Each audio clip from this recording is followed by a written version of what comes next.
예, 안녕하십니까. 오랜만에 다시 인사드리는 자문과 함께 김재민입니다. 오늘은 애리조나에서 데려온 새 한 마리를 가져왔네요. 참새처럼 보이긴 하지만 머리는 까맣고 아직 이름은 안 지어졌습니다. 오늘 이야기할 것이 무엇인가 생각해보면은 일단 지어놓고 파트 61과 파트 141의 차이가 무엇일까라는 것입니다. 미국으로 비행을 배우러 오신 분들이 61학기랑 140학기와 무엇이 다른가라고 많이 질문을 합니다. 그거에 대해서 생각해봤을 때 60이 어디서 살 수 있는지 봐야겠죠. 뭐 좀 지나서 2017년도이긴 하지만 FAR-Aim이라고 해서 Federal Aviation Regulation 아니면은 코드 CFR 14의 파트 61이라고 합니다. 61을 한번 찾아보도록 하죠. FAR 61.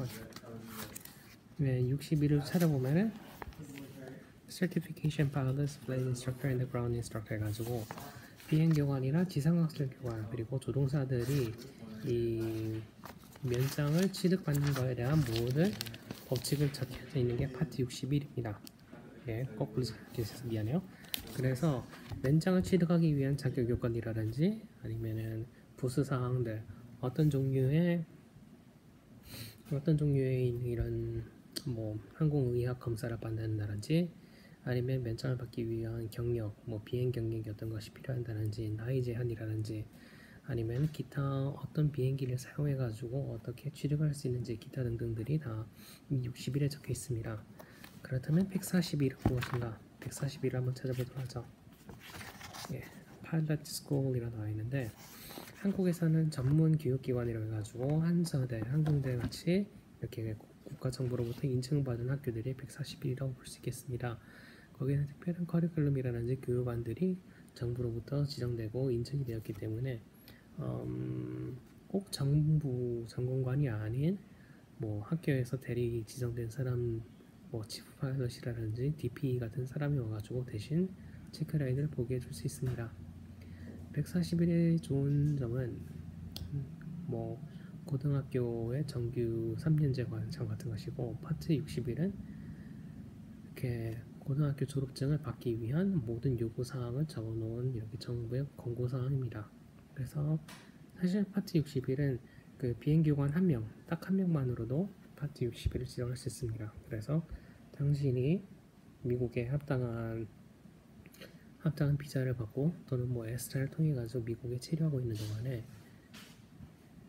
TSA라는 정부기관으로부터 비행 교육을 받아도 된다라는 허가를 받으면은 그로부터 180일 이내에 교육 비행교관이라든지 아니면 어떤 학교든지 가가지고 교습을 받기 시작하면 됩니다. 물론 TSA에 연락을 해가지고 교육받기 시작을 할 때 누구로부터 받을지 다 명시가 되고 뭐 백그라운드 체크, 심원 조회 같은 것들이 다 이루어지겠죠. 그래서 60일은 전체적인 뭐 비행기 관련해서 어떤 것을 배워야 되는지 어떤 절차가 필요한지 그런 것들이 다 나와 있습니다. 자가용 면장을 취득할 때 필요한 것은 무엇인가? 계기 면장을 취득할 때 필요한 그 교육 내용은 무엇인가? 사업용을 갖다가 사업용 면장을 취득하기 위해서는 필요한 교육 내용이 무엇인가? 교관이 되기 위해서 어떤 교육들을 받아야 되는가? 그리고 나중에 운송용 면장을 취득할 때도 어떤 종류의 교육을 받아야 되는가? 그런 것들을 갖다가 다 배우게 됩니다. 자, 141에서는 사실 저도 이걸 다 읽어보진 않았어요. 하지만 사업용을 취득하기 위해서 250시간이 평균적으로 필요한데 140일이라고 하는 이 전문 학교를 통해서 하면은 이게 뭐 학교의 인가 사항에 따라 다르긴 하지만 200시간만 교육을 받아더라도 사업용 체크라이드를 볼 기준이 맞습니다. 물론 기준이 맞고 또 이제 담당 교관이 당신이 준비를 했다고 해야지만 체크라이드 볼 수 있긴 하겠지만 그냥 일반적인 이렇게 파트 60일로만 봤을 때는 250시간의 시간을 채우고 여러 가지 기준치를 맞았을 때 그때나 사업용 면접을 볼 수 있습니다. 뭐 한국에서 요구하는 비행 시간은 250시간, 뭐 300시간이니까 뭐 140일을 하나, 60일을 하나 뭐 큰 차이는 없습니다. 다만 당신이 미국에서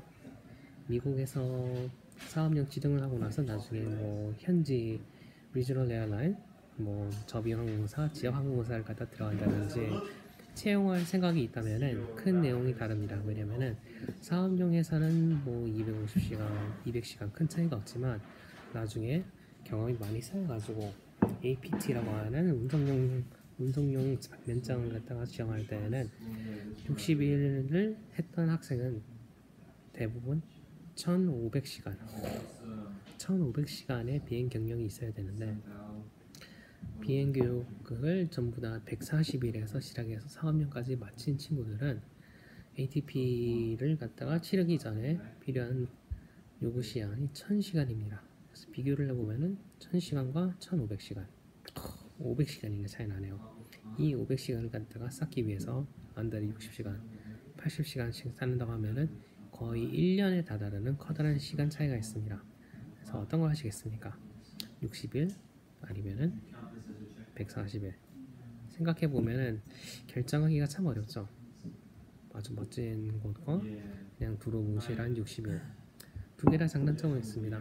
여기는 주어진 그 교육 방식대로 학교에서 인가 바른 방식대로 진행을 하고 그리고 또 학교에서 준비가 안 되고 학교 행정적인 문제로 아니면은 뭐 치프 파일럿이라든지 체크 파일럿이 뭐 방을 잠시 휴가를 갔어요. 어떻게 그럼 기다려야 되나? 네, 기다려야 돼요. 왜냐면 당신은 그 140일에 묶여 있는 사람이니까. 하지만 그냥 일반적인 60일 파티 60일 학생 모든 학생들을 뒤집는데 이 학생이 원한다면은 뭐 다른 사람한테 만나가지고 나 좀 도와줘 그러면은 다른 그 CFI가 도와줄 수도 있고 여기 있는 CFI가 또 도와줄 수도 있고 여러 명한테도 도움을 받을 수 있는 게 60일입니다. 근데 유학을 오시는 대부분의 140일 파트 과정을 추천드립니다. 왜냐면은 60일에서의 학생은 대부분 교관과 CFI, Certified Flight Instructor 교관이랑 학생이랑 1대1로 교육을 받거나 뭐 한 두세 명의 학생들과 한 명의 교관이 이렇게 같이 배우는데 파트 140일에서는 그라운드 스쿨 지상학술 수업을 갖다가 꾸준히 제공하고 있는 그런 교관이 뭐 적게는 5명, 많게는 10명의 학생들이 다 같이 배우게 됩니다. 그 경우에는 이렇게 우리가 뭐 대학교나 고등학교 나왔을 때 같은 반 친구들이 있던 것처럼 비행에 대해서 좀 더 고민을 할 수도 있고 사실 체계에 대한 커리큘럼을 가지고 있다는 건 상당히 중요하거든요. 그러니까 당신이 미국으로 올 때 정말 처음으로 가고 연고지가 없다면은 140일이 있는 그렇게 그래도 좀 유명세가 있는 학교에 가시는 것이 나중에 한국으로 돌아와서도 취직하는 게 도움이 되지 않을까 싶습니다. 다만 당신이 좀 미국에 연고지가 있고 뭐 영어 실력도 좀 있고 뭐 영어로 공부한 뭐 유학 경험이라든지 다양한 게 있으면은 60일로 해도 나쁘지 않아요. 어떤 학교에서는 막 100일 만에 자가용부터 사업용까지 끝내준다고 하네요. 물론 항공사에서 봐가지고 이 학생이 뭐 4개월 만에 비행을 다 끝나고 나서 한국으로 돌아갔네 하면은 뭐 실력이 얼마나 될지 좋아질지 안 좋아질지 모르겠지만 140을 해가지고 뭐 1년 반, 2년 만에 잘 끝내는 사람도 있고 한국에서 뭐 울진이라든지 항공대에서 한서대에서 이렇게 1년 반 만에 정기 과정을 잘 끝내는 거랑 뭐 골골골골 되면서 미국에서도 2년 3년 고생하면서 그렇게 경력 쌓아가지고 항공사에 지원하는 거랑 뭐 선택은 당신의 일입니다. 여튼간에 60일은 모든 서티피켓에 관한 면접 발급에 관한 제한사항이 적혀있고 140일은 파일럿 스쿨에 대한 내용입니다. 좀 더 자세한 내용은 14 CFR Code of Federal Regulation이라든지 FAR Federal Aviation Regulation을 찾아보면 좋겠습니다. 그럼 다음에 봐요. 자문과 함께 안녕.